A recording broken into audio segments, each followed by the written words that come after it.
Hello everyone, आप लोगों का स्वागत है आज की इस वीडियो में। आज का ये वीडियो बहुत ही इंपॉर्टेंट होने वाला है क्योंकि इस वीडियो में हम लोग देखने वाले हैं बेसिक्स ऑफ सीएसएस। तो सबसे ज़्यादा बेसिक चीज़ जो होती है वो होता है किसी भी लैंग्वेज में आप जब भी कोड कर रहे होते हैं या जो भी कर रहे होते हैं तो उसमें सबसे इंपॉर्टेंट चीज़ होती है सिंटैक्स। तो यहाँ पर आज हम लोग देखने वाले हैं सीएसएस का सिंटैक्स क्या होता है। और दूसरी चीज़ हम लोग देखेंगे कि जो सिंपल सेलेक्टर्स होते हैं, मैंने आपको कल ही बताया था कि अगर आपको किसी भी टैग पे कोई भी प्रॉपर्टी सीएसएस की लगानी है तो पहले उसको सेलेक्ट करना पड़ेगा। तो उसको हम कैसे सेलेक्ट कर सकते हैं, तो उसके लिए कई सारे सेलेक्टर्स होते हैं, तो उसमें से कुछ सिंपल सेलेक्टर्स भी होते हैं। तो हम लोग आज देखेंगे कि सिंपल सेलेक्टर्स क्या होते हैं और उसकी मदद से हम लोग सीएसएस की प्रॉपर्टी को किसी टैग पे कैसे लगा सकते हैं। तो आज का हमारा जो टॉपिक है वो दो मेन होने वाले हैं। एक है सिंटैक्स ऑफ सीएसएस, कि मतलब हम लोग जो सीएसएस लिखेंगे वो किस तरीके से लिखेंगे, और दूसरा कि जो सिंपल सेलेक्टर्स होते हैं वो क्या होते हैं।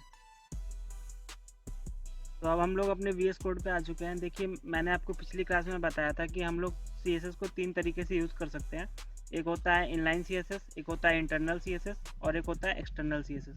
तो हम लोगों ने इसका जो है पिछले प्रोग्राम भी बना के देखा था पिछले वीडियो में, लेकिन मैं आपको फिर से बता देता हूँ कि कैसे हम लोग कर सकते हैं। देखिए, अगर मुझे इनलाइन सीएसएस लिखनी है तो मुझे किसी टैग के अंदर लिखनी पड़ेगी। अगर मुझे इंटरनल सीएसएस लिखनी है तो मुझे इसी फाइल में एचटीएमएल फाइल में ही लिखना पड़ेगा, लेकिन मैं उसको हेड टैग में लिखूंगा, स्टाइल टैग के अंदर। और अगर मुझे एक्सटर्नल सीएसएस लिखनी है तो वो मुझे लिखनी पड़ेगी किसी और फाइल में से। अगर मुझे अपनी सीएसएस को कहीं और लगाना है, मतलब कि एचटीएमएल में नहीं लिखना है, तो मैं एक उसकी फ़ाइल बना सकता हूँ, डॉट सीएसएस फाइल, और उसमें मैं पर्टिकुलर सीएसएस लिख सकता हूँ। तो देखिए, अगर हमें इनलाइन सीएसएस लिखनी है तो मैंने पिछली क्लास में भी आपको बताया था, लेकिन आज मैं आपको फिर से बता देता हूँ ताकि आपको रिवाइज हो जाए। देखिए, अगर मेरे पास एक h1 टैग है और h1 में मैंने लिखा है फर्स्ट हेडिंग, और आप चाहते हो कि आपको इस पर कुछ सीएसएस लगानी है, तो आप यहाँ पे इस लाइन में भी लिख सकते हो। तो उसके लिए मुझे स्टाइल एट्रीब्यूट का यूज़ करना पड़ेगा, क्योंकि यहाँ पर हमें स्टाइल एट्रीब्यूट लिखना है और स्टाइल में हमें देना है सीएसएस की प्रॉपर्टीज़। तो जैसे मैंने आपको कल बताया था, दो प्रॉपर्टीज़, बैकग्राउंड कलर। तो मुझे अगर बैकग्राउंड कलर इसका चेंज करना है तो मैं बैकग्राउंड कलर की प्रॉपर्टी दूंगा और उसमें मैं कोई भी कलर दे सकता हूँ। जैसे मैंने ब्लू वायलेट दे दिया तो ये मेरा है बैकग्राउंड कलर हो गया। अभी अगर मुझे सेकंड प्रॉपर्टी लिखनी है तो मैं इसके आगे सेमीकोलन जरूर लगाऊंगा, नहीं तो मुझे एरर आ जाएगा। और इसके बाद मैं दूसरी प्रॉपर्टी लिख सकता हूँ। तो दूसरी प्रॉपर्टी में लिखना चाहता हूँ कलर, तो मैं यहाँ पे कलर दे दूंगा। कलर को मैंने वाइट कर दिया, तो अब इसका जो बैकग्राउंड कलर है वो ब्लू वायलेट हो गया है और इसका जो कलर है टेक्स्ट कलर वो वाइट हो गया है। अगर मैं इसको ओपन विद लाइव सर्वर करूँ तो देखिए, हमारा जो h1 है उसको मैंने CSS से स्टाइल कर दिया। देखिए, यहाँ पे फर्स्ट हेडिंग, इसका कलर वाइट हो गया है, बैकग्राउंड ब्लू हो गया है। अब आप अगर यही स्टाइल देना चाहते हो इंटरनल स्टाइल के रूप में तो आप इसको सब यहाँ से हटा दीजिए। और अब हमें क्या करना है, यहाँ पर एक हेड टैग में स्टाइल टैग लगाना है और इसके अंदर वही सारी चीज़ें लिखनी है। लेकिन यहाँ पे आपको क्या करना है, यहाँ पे आपको सेलेक्ट करना पड़ेगा कि कौन से टैग पे आप स्टाइल दे रहे हो। तो अगर मैं h1 पे दे रहा हूँ तो मैं उसका नाम लिख सकता हूँ यहाँ पे h1, और इसके अंदर मैं आप प्रॉपर्टी सारी लिख सकता हूँ CSS की, जो कि है बैकग्राउंड कलर।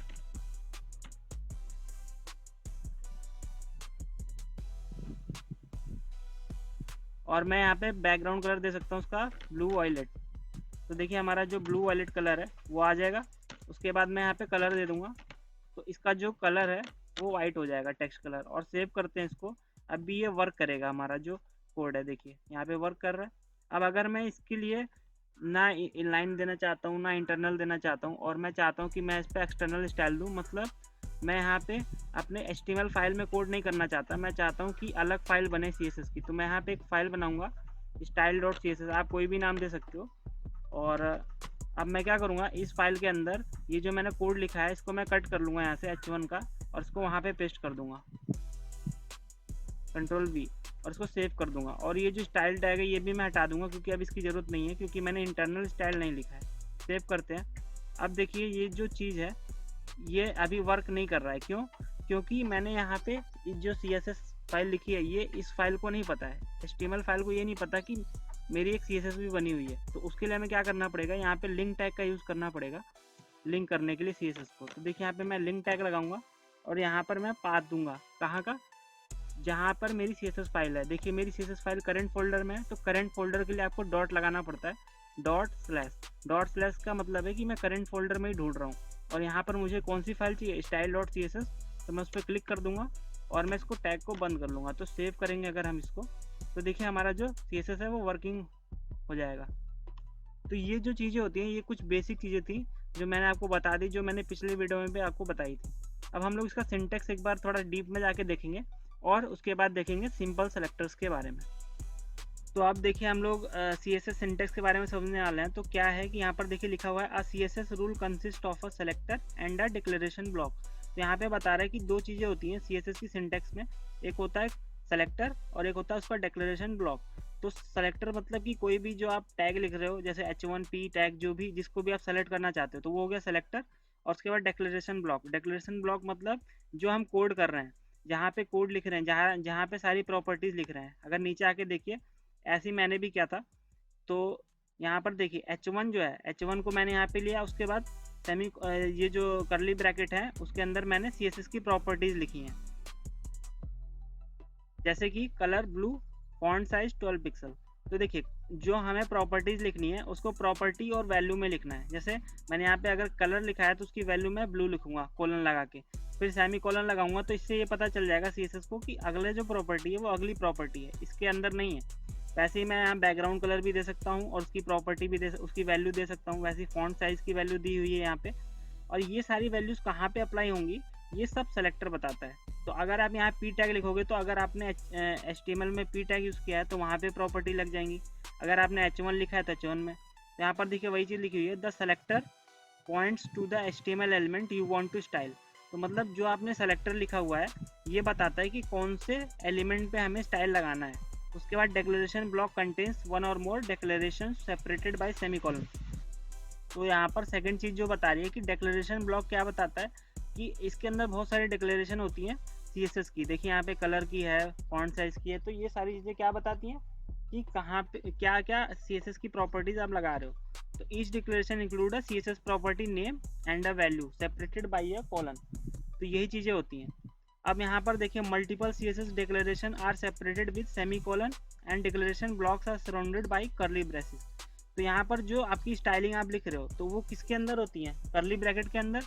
और सारी CSS प्रॉपर्टीज़ को अलग दिखाने के लिए हमें सेमी कॉलन लगाना पड़ता है। अब देखिए यहाँ पे एग्जांपल भी दिया है, यहाँ पर कोई पी टैग है उसको टारगेट किया गया है। तो मतलब कि आपके HTML में एक पैराग्राफ टैग होगा, उसको यहाँ पे CSS में टारगेट किया जा रहा है और उसके अंदर कलर रेड होगा, टेक्स्ट कलर उसका, और टेक्स्ट अलाइन सेंटर, तो ये बीच में दिखेगा आपको। अगर आप इसको देखना भी चाहते हो तो यहाँ से ट्राई इट योरसेल्फ करके इसको देख सकते हैं आप लोग। तो देखिए यहाँ पर इसका कोड लिखा हुआ है। यहाँ पर देखिए, यहाँ पर ये इंटरनल स्टाइल यूज़ किया है क्योंकि देखिए स्टाइल टैग के अंदर लिखा है, हेड टैग के अंदर लिखा है। और यहाँ पर देखिए पी टैग नीचे है, पी टैग में हेलो वर्ल्ड लिखा हुआ है और दो पी टैग है। तो जितने भी, अगर आपने यहाँ पे पी टैग लिखा तो सारे पी टैग पे आपका स्टाइल अप्लाई हो जाएगा, जैसे कलर रेड और टेक्स्ट अलाइन सेंटर। तो यहाँ पे आप आउटपुट देखिए, ये दोनों तरफ से सेंटर हो गया है और इन दोनों का कलर रेड हो गया है। तो CSS आप देखिए यहाँ पे देख के पता लगा सकते हो कि कौन सी CSS लगाई गई है।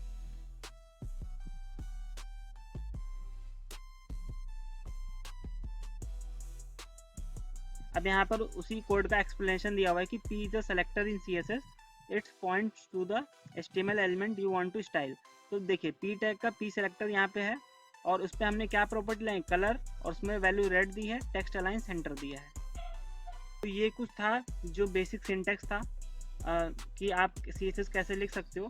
तो इसमें सबसे ज़्यादा इंपॉर्टेंट चीज़ जो होती है वो होती हैं दो चीज़ें। एक होता है सेलेक्टर, कि मतलब कौन सा सेलेक्टर आप लगा रहे हो, और उसकी जो CSS प्रॉपर्टीज़ होती हैं। जैसे कि अब सेलेक्टर जो होता है वो कई तरीके का हो सकता है। तो अभी हम लोग आगे समझने वाले हैं कि सिंपल सेलेक्टर्स क्या होते हैं। तो सिंपल में भी कई कैटेगरीज होती हैं, जैसे कि ID सेलेक्टर, क्लास सेलेक्टर, और एक होता है यूनिवर्सल सेलेक्टर, और एक होता है टैग नेम सेलेक्टर। तो जो अभी हम लोग देख रहे हैं ये सिंटेक्स जो लिखा हुआ है ये टैग नेम सेलेक्टर है, क्योंकि हम यहाँ टैग का नाम दे रहे हैं और उससे सेलेक्ट कर रहे हैं किसी भी टैग।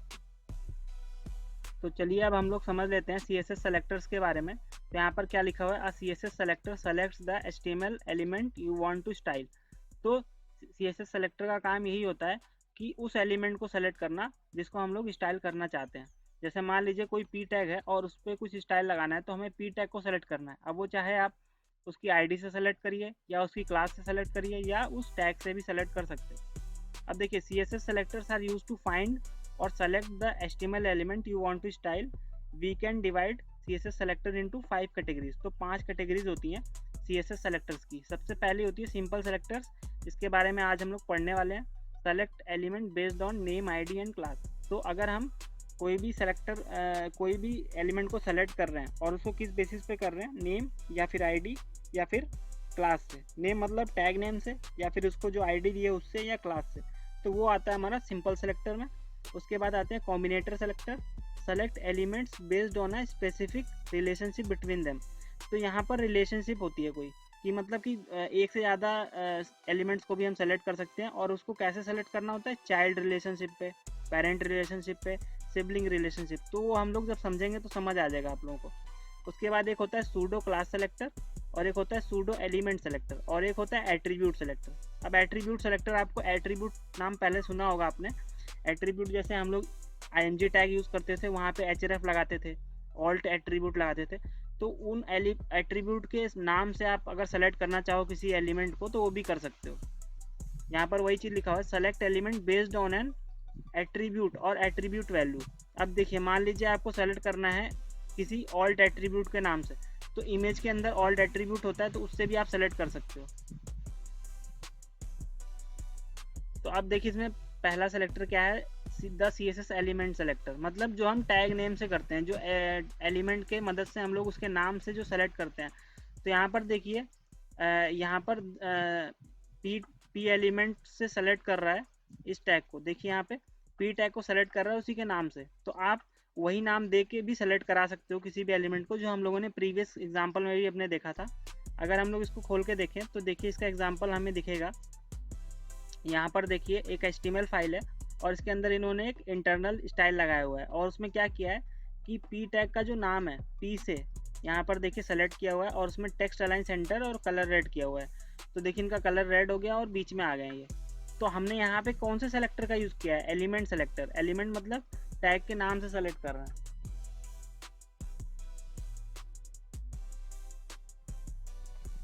ये वाला सेलेक्टर हम लोग देख चुके हैं। अब हम लोग आगे बढ़ते हैं और दूसरा देखते हैं, द CSS ID सेलेक्टर। तो यहाँ पर हम एक ID दे देंगे टैग को, और उसी ID को लिख के हम लोग सेलेक्ट करते हैं। The ID selector uses the ID attribute of an element HTML element to select a specific element. The ID of an element is unique within a page. ये हम लोगों ने HTML में भी पढ़ा था कि जो ID होती है वो हर टैग के लिए अलग देते हो आप। एक ID दो टैग पे नहीं देते हो एक फाइल में। So the ID selector is used to select one unique element. Thus, to select an element with a specific ID, write a hash character followed by the ID of the element.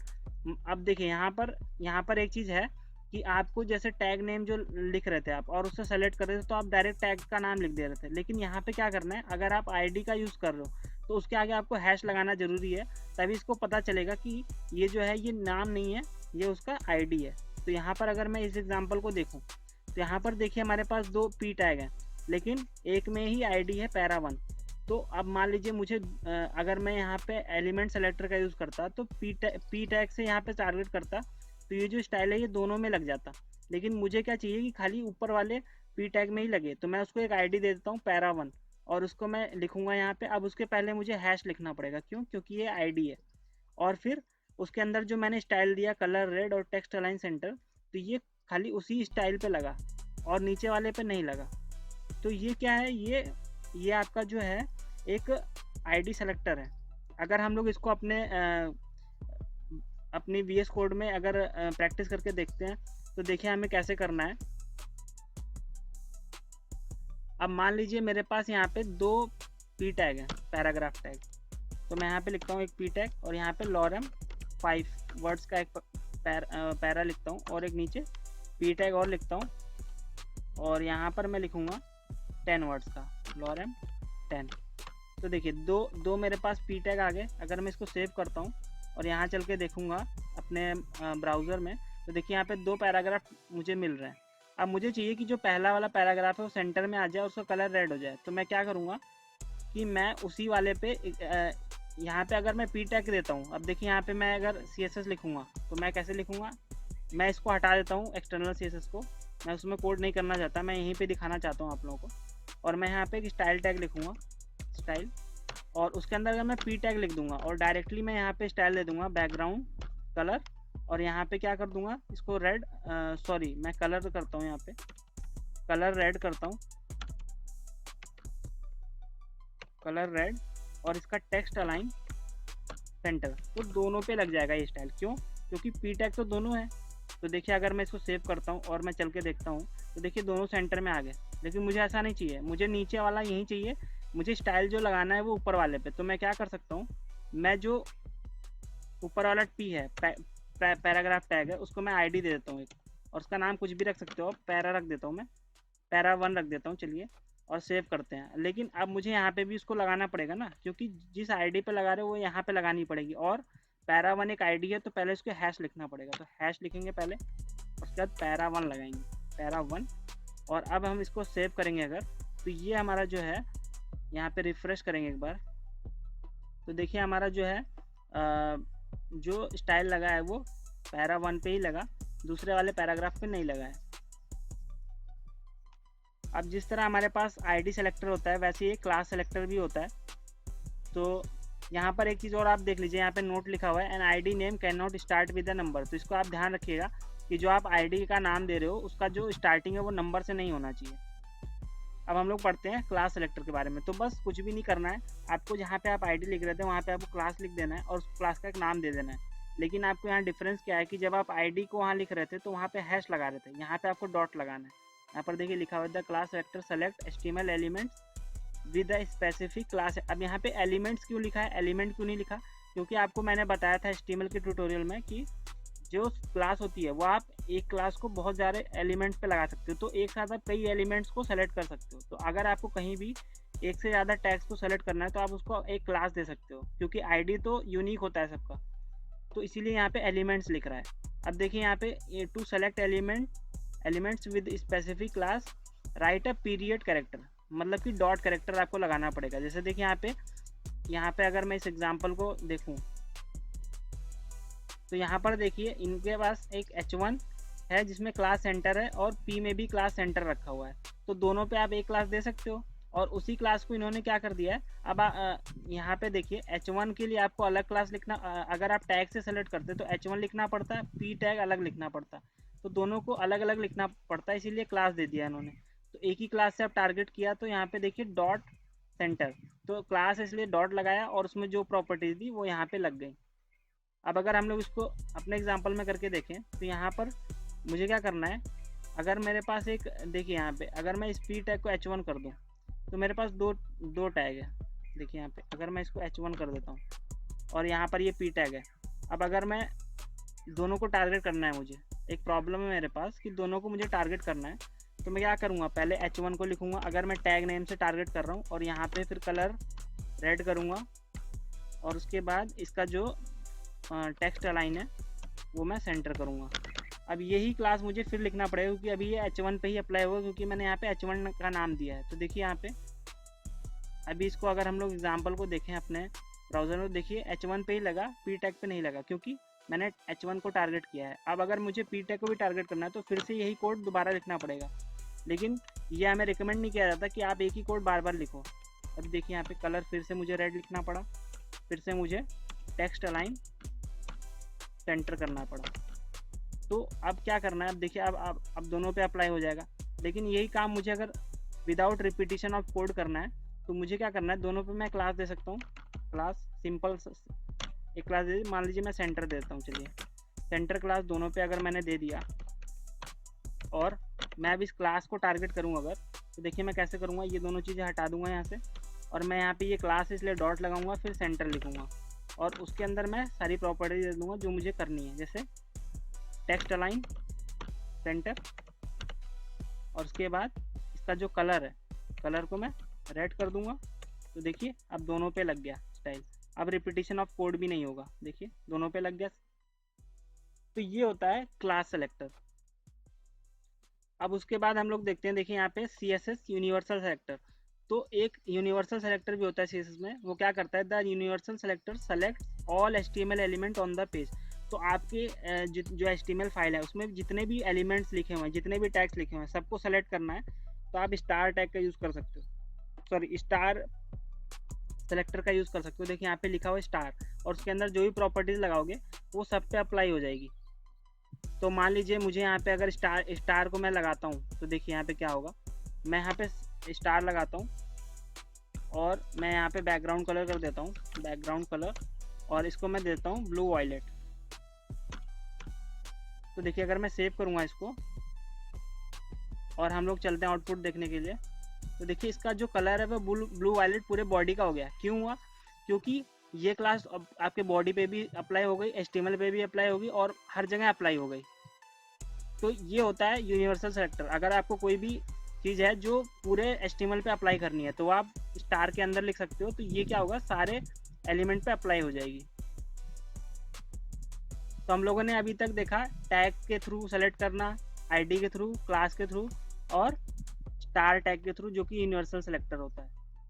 तो अब देखिए यहाँ पे एक होता है grouping selector. तो the grouping selector select all the HTML element with the same style definition. तो यहाँ पर देखिए क्या है, look at the following CSS code, the H1 H2 and P element have the same style definition. तो देखिए वही प्रॉब्लम हो रहा है यहाँ पे, एक ही स्टाइल आप बार बार लिख रहे हो।